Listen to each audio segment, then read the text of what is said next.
To the bicycle industry and members of the NBDA community, thank you for joining us for this very special recording of a conversation today with Jim Kersten, CEO and show director of the bicycle industry trade shows, CABDA Midwest, West, East, and Summit in Orlando, Florida this year. He's here to talk about the upcoming shows and how and why retailers should take part in these events. Relaunched in 2015, CABDA has grown from a small single event outside Chicago to become North America's series of B2B events in the bicycle industry. I'm extremely thankful for Jim and the team at CABDA and the partnership we have to bring educational content to the events and to interact with retailers face to face.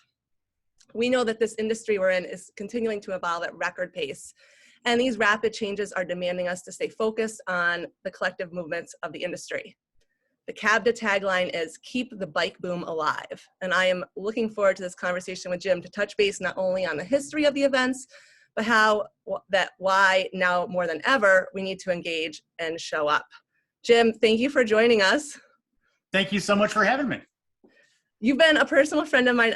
I think like years ago, we first met at a show in the Midwest, and I always come up to you and I'm like, I got this idea, let's do this. I know you work so hard to make these moments for the industry, and we're like just a few weeks out from CABDA Midwest. How are things shaping up? Last year was virtual. How you doing over there? Well, the last few weeks before any event are always the craziest. It's 80-hour weeks. It's all last minute changes, final additions, schedule changes, lost freight, lots of fun to be had. I can't even imagine. Well, like I said, we are thrilled to work with you to bring the some ED content in addition to the other. PMBA is going to be there. The Bike League is going to be there. SRAM. Before we get into the shows, I always like to start with a little bit about the person. Sure. You know, it looks like you're in a really cool office over there. All these jerseys behind you. Give us a little bit about your background and your path into the industry, would you? This is my my COVID created office in the corner of my living room. So I knew I was going to be on the webcam, so I actually had to clean up considerably. It's never this tidy here, so everything is actually behind me now. I got started in the industry, well, I didn't have a choice. I was born into it. My folks owned a shop on the northwest side of Chicago, still do. They started that in the late 70s, early 80s.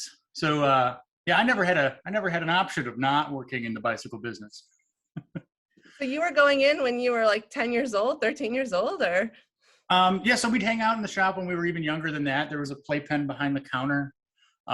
Sales reps, even today, when they come in, who have been long enough, have told me how they used to change my diapers, which is always fun. I love that. Yeah, I'd crawl around in the display cases back when that was a thing in bike shops with derailleurs and things. Yeah, then I was about 10 or 11 when I started working on bicycles. Yeah, never had a chance. Never had a chance to get out. You were just in. So, yeah. Jim, did you end up purchasing the business from your father? Is it still in your family, or? So my father is mostly retired now. He's a professional babysitter, I like to call him. My mother is involved in CABDA and still involved in the shop, but just semi-retired, so she's more part-time in and out of the shop. So yeah, it's me and the cast of characters of the bike shop. It's such an interesting thing. I don't know if many people know that you're a retailer as well, and you're running a show. Such a unique combination of traits, and a lieutenant in the Army Reserve, correct? Correct. I wear a lot of hats. I keep a lot of plates spinning.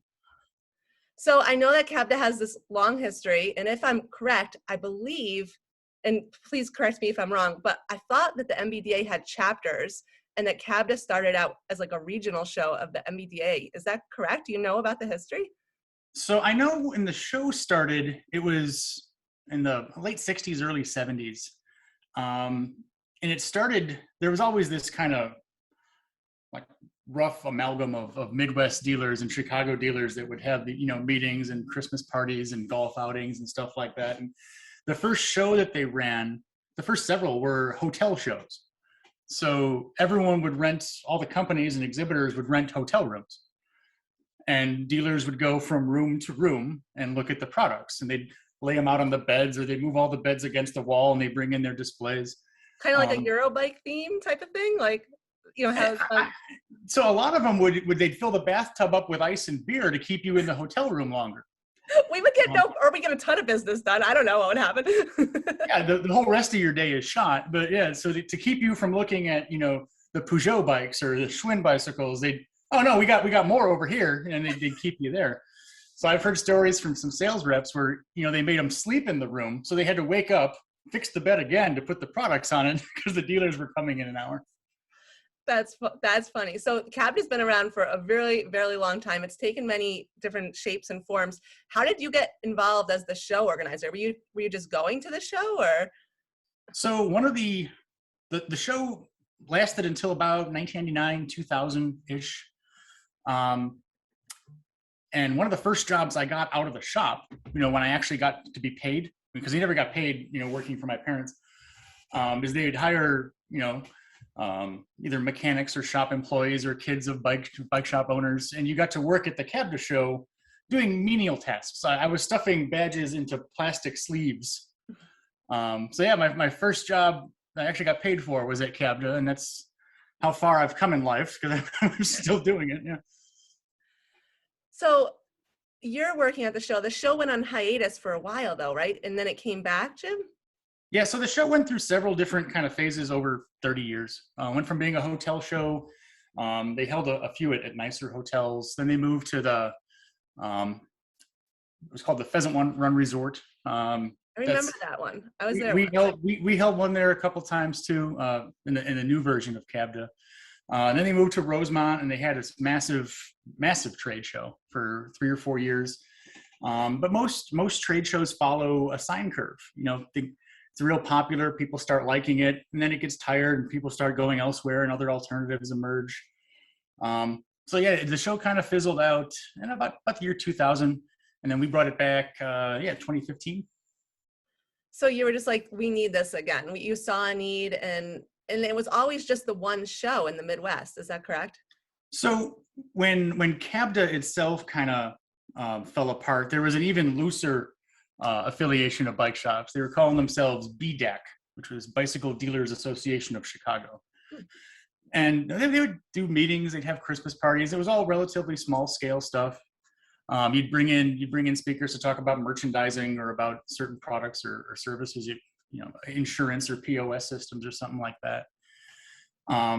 So that was the organization that I came back into after I got done with law school. I came back and got sucked back into the bicycle shop. That's like, you're a lawyer too, right? How many? Yeah, there's another hat that I wear, yeah. So what we would do is we would go out to Vegas for Interbike, and we'd hold a party, just a cocktail hour for all the Chicago shops that were going out there.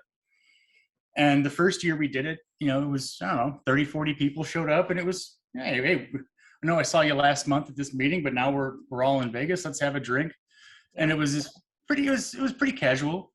And after a couple years of that, the numbers that were coming to this cocktail party were just dwindling because a lot of people weren't making the trip anymore. It was kind of in the middle of their season. So we're sitting around, and there's 5 of us, where there used to be 40 in this karaoke bar off the strip. And I said, well, how the hell hard could it be to run a trade show? And for my sins, I got this job. So. Well, it sounds like you're filling a need, and it's great to bring people together. And, there's that magic that happens when you're face to face.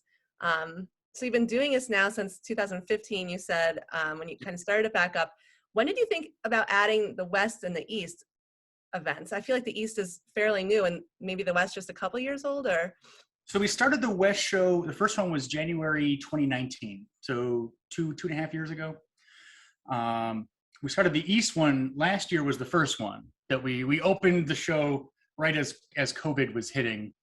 So I think I was in touch with like 2 trade shows that were happening in Manhattan and one in Atlantic City and another in Philadelphia. And we were constantly calling back and forth like, hey, what are you hearing? What's going on? Because it was so new. The health departments and everyone was saying, oh, everything's fine. There's low risk of this stuff. Go ahead. No one was set up for it. Right. But they shut down Broadway the day the show opened. So. Yeah, no one had no idea what we were in store for, at that time. I remember it was so close. I'm thinking about, you're like, it's not so hard to start a trade show, or I could do this. And then, I mean, did you ever have in your mind that you would be attracting retailers from all over North America and, expanding into 3, now coming 4 shows? Like, did you see No, that? not at all. Not at all. So the first show we did, I think you were there with Merckx. Yep. We held the thing it was a converted barn. And I think it was about -10 degrees. There was 2 feet of snow. The roof leaked. If we opened like too many doors, all of the pipe and drape and displays would blow over in the hall. And I had nothing to base it on. So I was, oh, maybe this is normal. This is probably fine. But I imagine when we started that, we wanted something just local. It was, hey, maybe we'd get 50 shops to turn up. And I thought we'd get 25 exhibitors. And we ended up getting, I think, 45 exhibitors. And we had like 150 shops turn up in the middle of a snowstorm. I thought it was excellent. Honestly, Yeah. I still have close friends I met at that show. That was like where we met. It was awesome. We were together. So, but what is it, Jim, what were you going for? Like, what makes CABDA unique in your mind?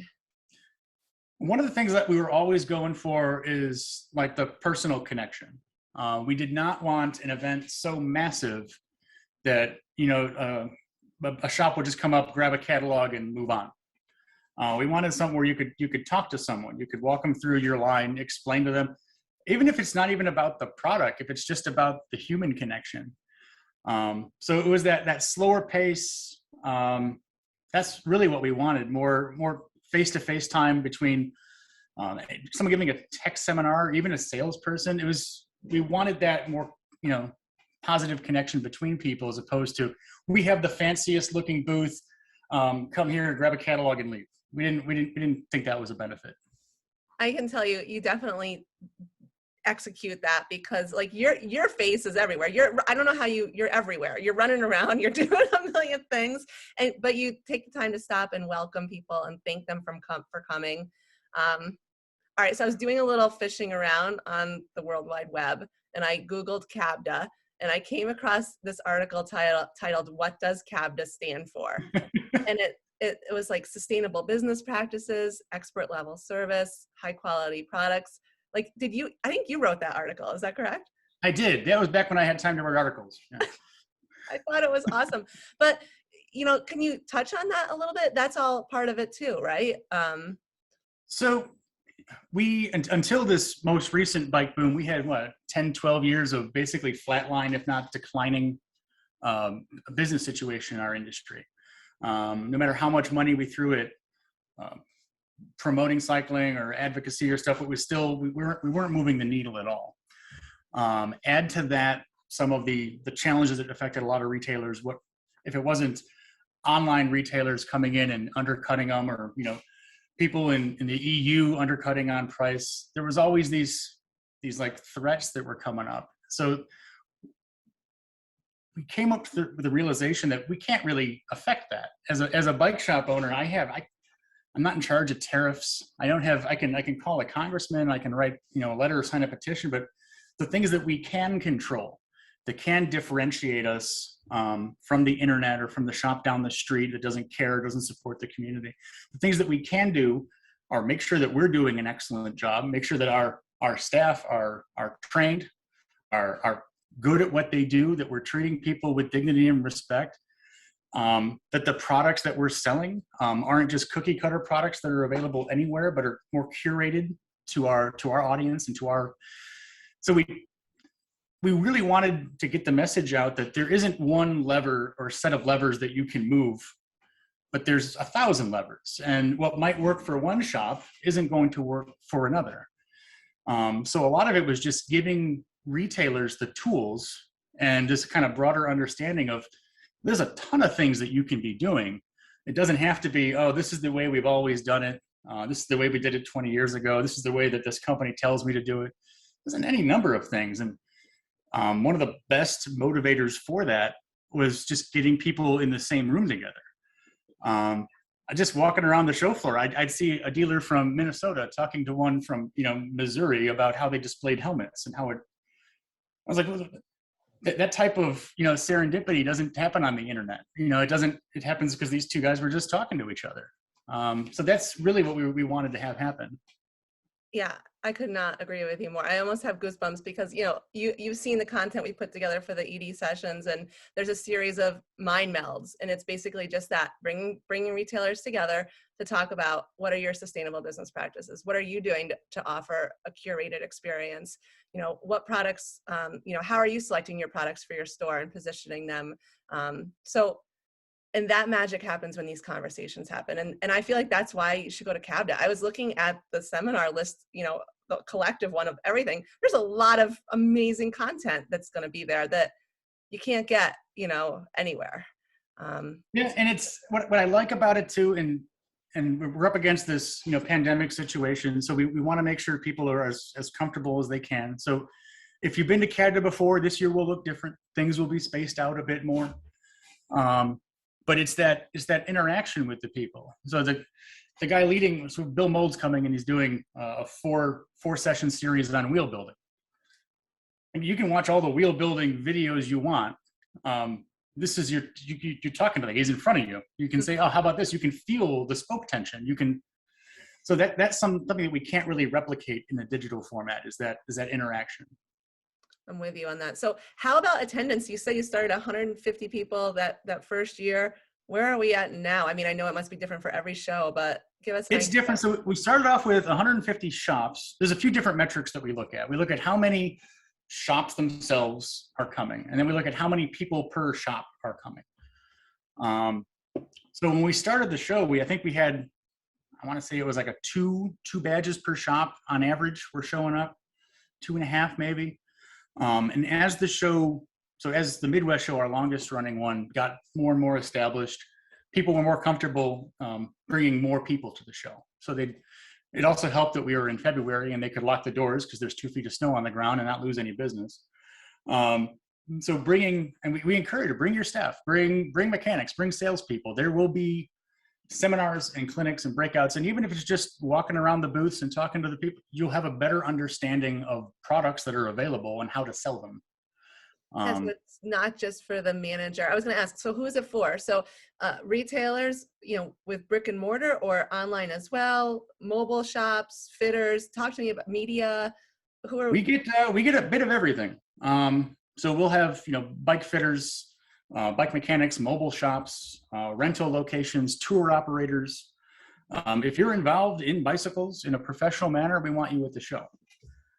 We're not open to consumers.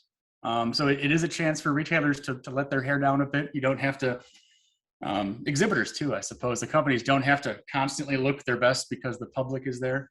So that's what we're after, is we're not interested in being, just like a fancy, shiny show. We want to be gritty. We want to be in there with people. We want to have, this is what we do. This is what all our attendees do. This is their livelihoods.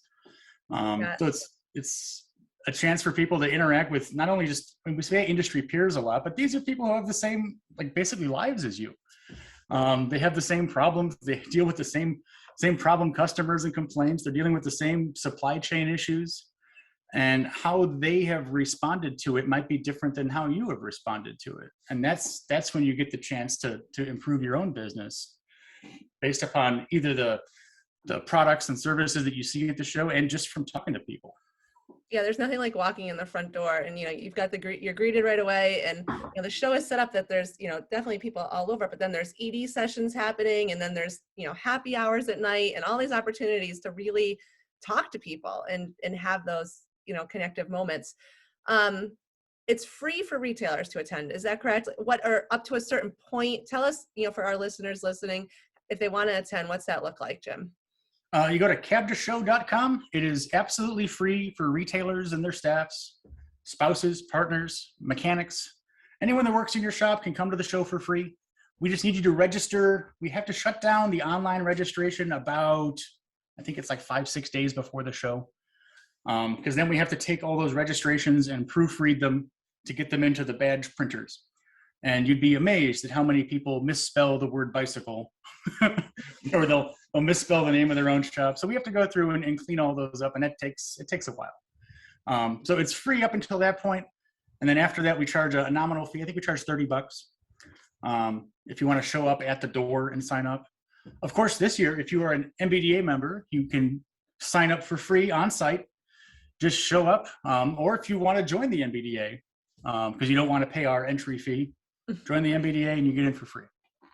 Yeah, I'm so excited. You know, I feel like our staff has been working so hard this year, you know, collectively. As what a nice way to like reward your staff is like, okay, let's get out and go to a show. You can go for 1 day, 2 days with 3 locations. You can pick the one closest to you.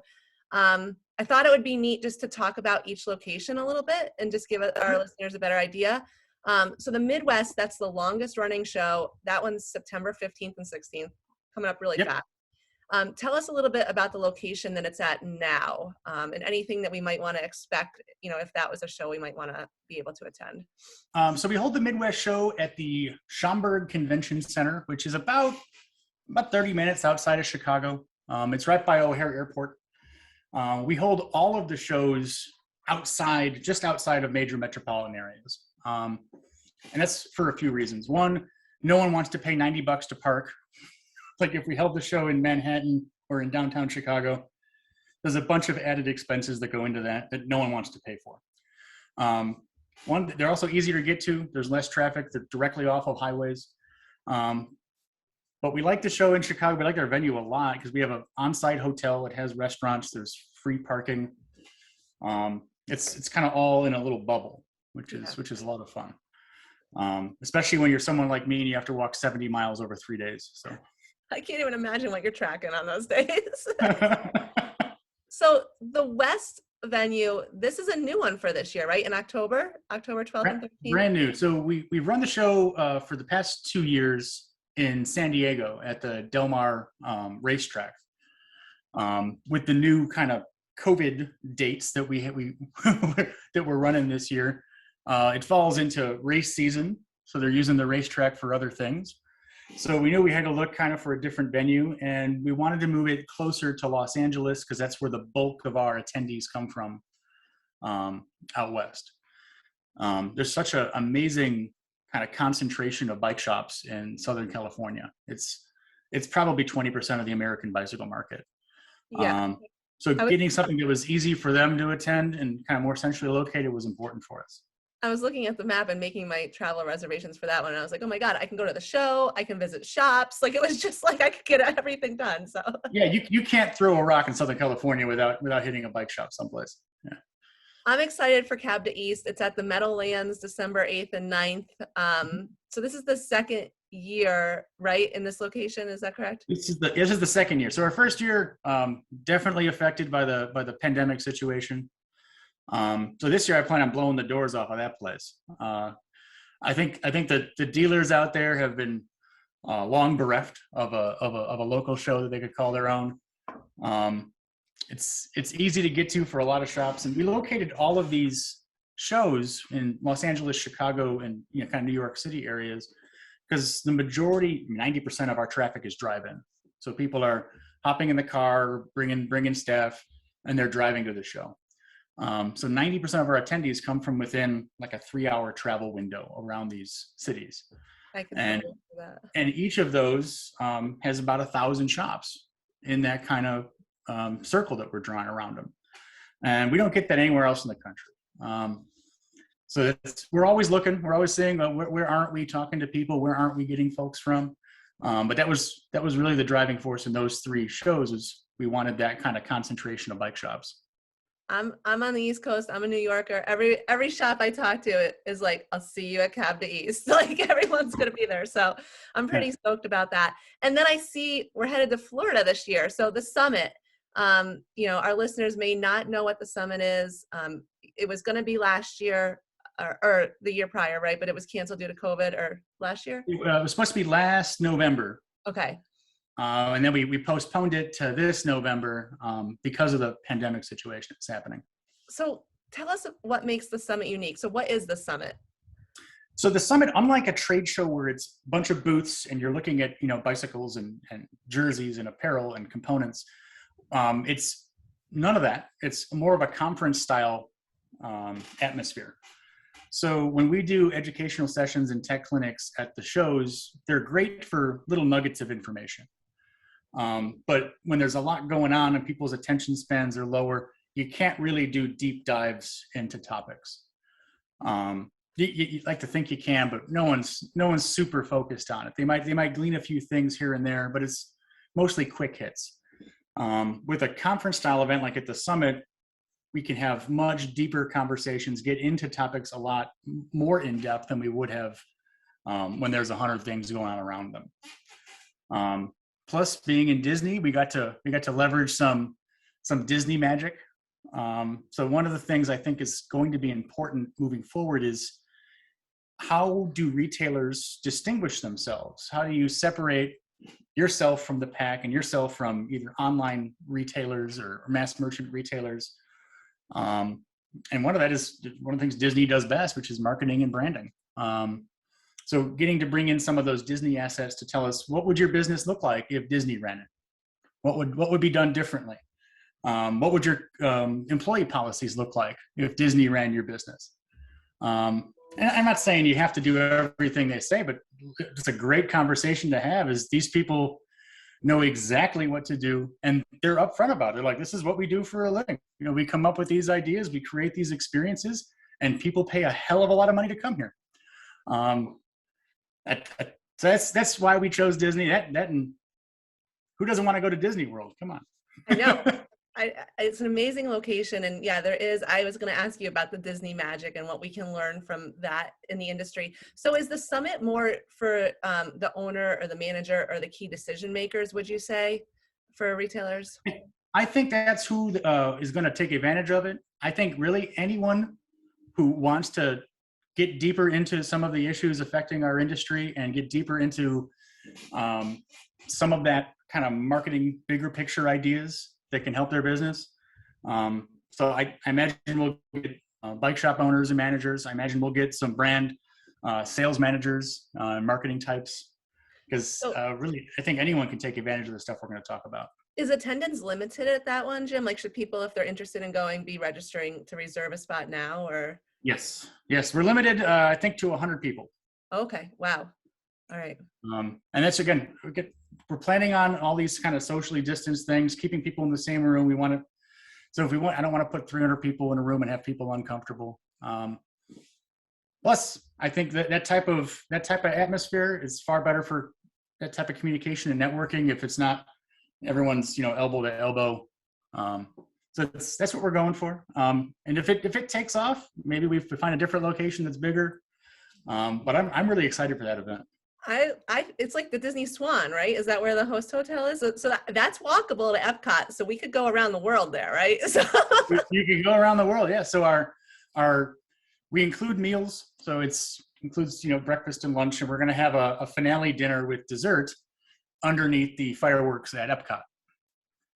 This sounds like a don't want to miss. And you could bring the family. They could go to the parks during the day, and that makes it nice too. That's what we're hearing from a lot of the attendees are saying, oh wait, is there a so we found a bunch of stuff in the hotel for kids, like the character breakfasts and stuff like that. So, yeah. That's fun. So I know your mom is involved in the show organization and everything you're doing. How many additional people are on your staff, just to give our listeners an idea of how big your team is? So the team is Mary, my mother, she's our CFO. And when we first started, I said, well, we don't have any money and we still have to pay bills. So I'm going to hire someone who pays bills for a bike shop, because, so Mary handles the finance side of it. Tyler is our social media guy and kind of our deputy show director. He's a jack of all trades. Everyone wears multiple hats at CABDA. We have Paige, who does a lot of the communications back and forth with attendees and exhibitors. And that's about it as far as our core staff. We'll have temporary staff and some bike shop folks that we'll bring into the events for like day of support. But day to day, it's really the three of us. Seems like such a dialed team. You guys are great to work with and communicate with. This past year, we went virtual, and I had an opportunity to sit down with you, and you explained to me how, the learning curve of adapting to this new virtual platform, and you walked me through a demo, and you have like a custom platform. Is it CABDA Connect? Is that what it's called? Or what's CABDA Connect is our hybrid platform that we'll be using for the shows. And it's based on a lot of lessons that we learned with the CABDA online event that we held in February. And it goes down to a lot of its attention spans. When you have somebody at a trade show in person, you have their attention. There's other stuff going on, but they're there in front of you. When they're sitting in their living room or in the shop on the computer, you're competing with YouTube, you're competing with cat videos, you're competing with anyone calling on the phone or walking in the door. So people's attention spans are a lot more limited. So when we looked at the data of, who watched what seminar, who interacted with who and for how long, they were very, very short. So people's attention spans we're adapting this CABDA Connect platform to play into that.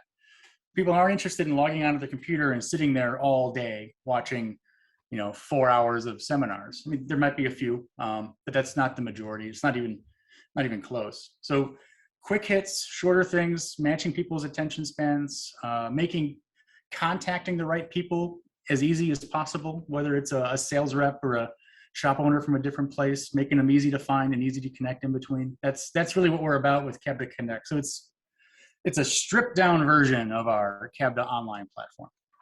So I thought the online execution last year was absolutely fantastic. I really enjoyed chatting with people quickly, and it felt like almost like a Facebook Messenger app, but it was easy to use. It felt very comfortable. This year, if people can't attend, then there is a virtual component that do they need to pre-register for that, Jim, or? Same place you register. For the CABDA shows, you just click on either the hybrid option or the online only option, and it'll generate your login. So it's all kind of tied into the same system. But we'll have videos to watch. We're hoping to record a few. This is the first time we've tried doing it. We're going to record some at the event and then show them the following Monday for the online audience. So if it's terrible and you can't hear anything, let us know and we'll fix it for the next show. But yeah, there's a learning curve to doing any type of video production, or we learned trying to do things live, just with the latency and the lag times, having 1,000 people trying to watch one thing that's going on live, and that guy's in Calgary and everyone else is a lot of problems. So we're trying to record them so they can watch them after the fact without having to deal with lag times. It's not easy, right? We need the feedback so we can get better. Rochelle and I tried to record our Retailer Excellence Awards, and we're like, are we live? Are we live? And we were live for like 5. We looked like 4. So let's dive into a couple highlights, if you would. In addition to the NBDA, we have the PBMA, SRAM, Bike League. You mentioned the wheel building clinic. Is there anything else that would be like don't miss moment for the shows? Well, I always say anytime Jay Townley talks, everyone ought to listen. I know. I love it. So that's definitely a highlight. Jay is one of the few people who can take super detailed, complex. I'm not a numbers person. I'm terrible at math. Like, I still count on my fingers. But Jay can look at, 2 decades worth of import numbers and explain it to you. And not even just bicycles. He can do it with scooters, and he can draw these correlations to other industries that I think now, especially now with our supply chain problems, is supremely important. So I'm looking forward to that one. Again, SRAM, those guys know what they're doing with their kind of mobile virtual tech setups that they created during the lockdowns and during the pandemic. Being able to kind of beam that wherever they want and tell you how to do things and take apart stuff, and that type of tech training with the PBMA and SRAM, it makes your mechanic's job a lot easier, because they're not stopping what they're doing, learning how to do something, and then going back and fixing the customer's bicycle. So time is money. You're paying them. Get them trained. It'll pay dividends for years when you have staff that know what they're doing, know how to accomplish a task. So that's why we wanted this kind of massive shotgun approach to these seminars. If you're bringing managers or salespeople, absolutely go to the NBDA kind of seminars. Learn from everyone around you. Learn from the presenters. That's really what it's all about: is taking what you've learned at our events and putting them to use the rest of the year. Yeah, I agree. Jay Townley's fantastic. And you're right. He's got like all this wealth of knowledge, and he just brings it, and he's like, okay, these are some ideas that you could do now. And you're like, yeah. Oh my God, I was never even thinking about that. But he's so right. What I think is neat too, you do the clinic, you take part in the experience at the show, but then you can meet up with the people after. Jay's going to be just walking around. Go ask them more questions. It's an amazing opportunity. It's just a font of information and collective knowledge. And I've never had a presenter at any of these shows that didn't want to talk to people afterwards. No, that's what they're there for. They love interacting with people. I was going to say, everyone wants to help. That's what I am hearing. How is the brand support? Like the Expo, it looks like the brand list is pretty impressive. For each show, it'll be different. How's that working? About half of our exhibitors will do all 3 events, and the other half are unique to 1 or 2 of them. And a lot of that's just the regional nature of it. I don't think we'll have any like full suspension downhill mountain bikes in Chicago because we don't have any mountains. Similarly, I don't think we'll have any studded snow tires in Southern California. But that's one of the ideas doing it kind of regionally, is you get to kind of pick the market you want to show up in. Mm-hmm. And it probably makes sense for a downhill bicycle manufacturer not to come to Chicago because your money is better spent in places where people are buying your stuff. That being said, this will be a smaller show for us than in years past, just because a lot of companies don't have any product. Mm-hmm. I've talked to a few of them. They don't want to come and get yelled at all day for not being able to deliver on some orders. But the folks that are coming, I think they're eager to talk to people. And if we're going to get through this supply chain thing, it's going to be through transparency and personal relationships. Yeah.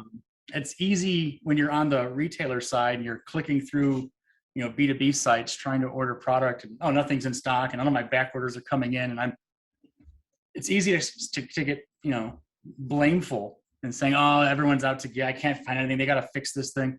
Once you talk to them and you talk to the distributors, these people are working like hell. A lot of these warehouses, they're moving more product than they ever have before. It's just the demand is so high, it appears as though there's nothing anywhere. So that has also helped just by talking to them, putting a human face on it. It's a lot harder to be angry with someone when you know who they are and you've met them. I was gonna say, what I've noticed is that the suppliers, they're with us. We're like, let's get together, let's communicate. Retailers, this is the time to talk, if ever, this is the time to really have these important conversations. And you're right, when you sit down with a coffee or a beer or a water or whatever, and just talk to someone, it changes the dynamic. And it's harder when you put a face to it, right? There's a connection there. So you're like, I only got 3 bikes out of this 30 bike order. You're shaking your fist. No, it's a lot different when you understand what they're going through and what they're trying to do too. So I think taking a deep breath, understanding the kind of larger picture affecting us, because I'm guilty of it all the time, getting this real tunnel vision, like, oh, I needed this part for that repair, I needed this thing, it was a special order. But taking that bigger picture, seeing everything, I think it helps us to explain to the customers a little bit better, because I'm sure, like anyone watching this, I am so tired of having to explain the same. I call it the 1-act play that we do with the customers. Right, the same. I'm looking for this bicycle. Like, oh well, here's what's happening. And it's container ships, and it's factory shutdowns, and it's lead times changing. But learning that from people, how it's affecting them, definitely changes how I interact with the customer. I think they end up leaving, oh, this shop they explained everything to me. So that's helpful, I think, a lot too, is even if even if you go to them and they don't have any product to send to you, they'll tell you when they're getting it or when they hope to get it, what's affecting them and what they can do for you in the interim. Yeah. We have these Monday mingles where we bring our members together every Monday and we just talk. And, you know, there's a lot of stress right now, going into the store every day and having to have these conversations, disappointing customers. Like, we all want to make people happy, right? And I think as owners, as shop managers, as employees, it can really start to weigh on us. So if anything, it's just like an opportunity just to get around people who are dealing with the same thing you are and just like let loose a little bit or talk or share, or you know what I mean? Like, it's so important. Oh, yeah. Venting is very, very important. Yeah. All right. So Delta variant is spiking a little, we're watching that, a little bit of a concern.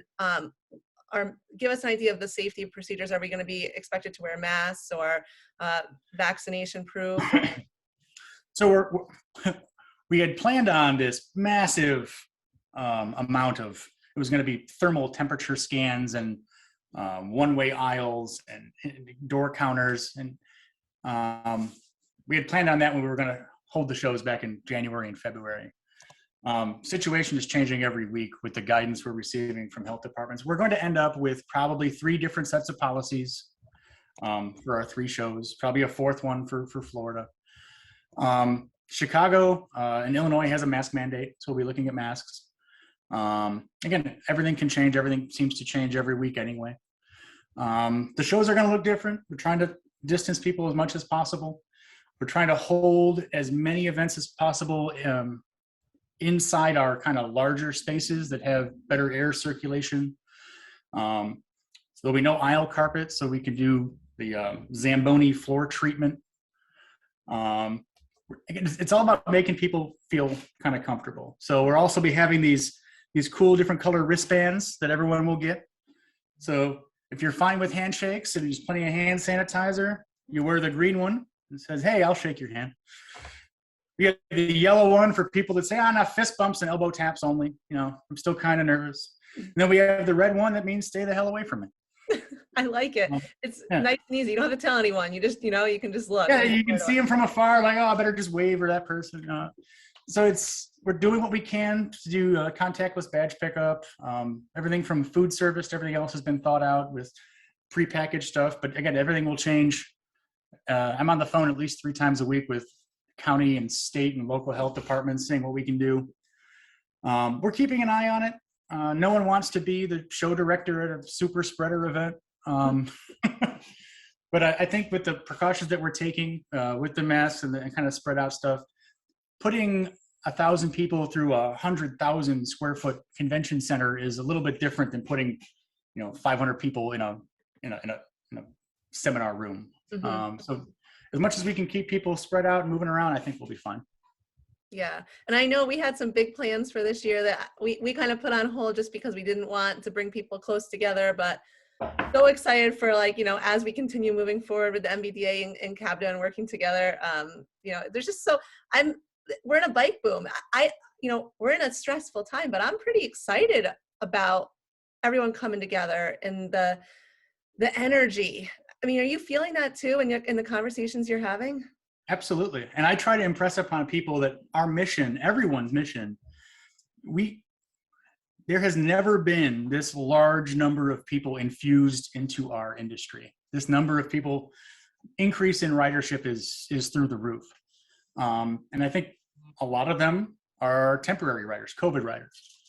Our goal, our mission needs to be holding on to as many of these people as possible. A lot of them got into it because they couldn't go to the gym or they didn't want to ride a bus or a train to get to work. A lot of it was just for sanity because they had to get out of the house or get the kids out of the house. But if we can, as an industry, come together and create more safe events for these folks, if we can use our partners with the bike league and create more safe routes to schools and more funding for bike paths, our race directors and ride organizers, if we can create more places for them to actually use the bikes that we've sold them, we can hold on to them longer. We can turn these temporary riders into lifelong riders, and they've already been in the door. It's not like we're starting from scratch. We're holding on to folks. So everyone in a shop, and we always try to should be as inclusive as possible. So I know a lot of shops get get branded with, oh, you know, they're the bike snobs and they're this, you know, Peloton mafia and all this other stuff like that. But Peloton Mafia. just hold on to these folks. Do what we can. If it's just, yeah, stock some wider saddles, stock some bigger grips. Yeah, not everyone is gonna be a spandex rider just yet. You know, build them into it. But we have such an opportunity to grow the industry with this massive customer base infusion that we have. I think that needs to be the goal for everyone, is hold on to these folks and make them part of the tent. Yeah. Like pull them in, share your passion. I saw you were recently, so I stalk you on Facebook kind of, no, but I saw you did like a dealer tour with the CABDA mobile and you went around. How was that being out and seeing people again? It was great. It really was. Ordinarily, we do probably 3 or 4 of those a year. It had been all 2020. We weren't able to kind of visit, drive around, visit shops, shake hands. And that's really all it is. It's not really a sales pitch that we do. I just walk in and say, hey, my name is Jim. I run the show. We'd love to have you come out. Sometimes you talk to someone for an hour about, you know, how they got into it, you know, whether their parents started it, and you find people with the same situation as you. You talk to folks about what problems they're facing. It's the same all over. It's supply chain number one, finding employees, and seeing how some of them have reacted to it is fantastic. Like we've been in, I think we did about 40 shops in this last kind of swing we did. Is that how many? 40 shops? About 40, yeah. That's awesome. It's harder when you drive through like the rural parts of the Midwest, because you have like 3 hours in between like cities. It's easier when you're in like LA and you can just, I had 10 shops in about, 2 hours, and an hour and a half of that was traffic. Like, yeah. So there's a lot of hours in the car, and that gets tedious. I mean, I have all the respect in the world for these sales reps that drive all the time. But you're just doing it just to stop in and say hi and spread the word about what you're doing. And, I feel like you're just a genuinely kind person. Like, it's just like, well, then I have fooled yet another person. So then I know what's happening. So, all right, what's the long-term vision for CABDA? Can you share with us where you'd like to see the show go, or, what do you need from us as an industry, I'd like to see kind of the regional kind of locations take off.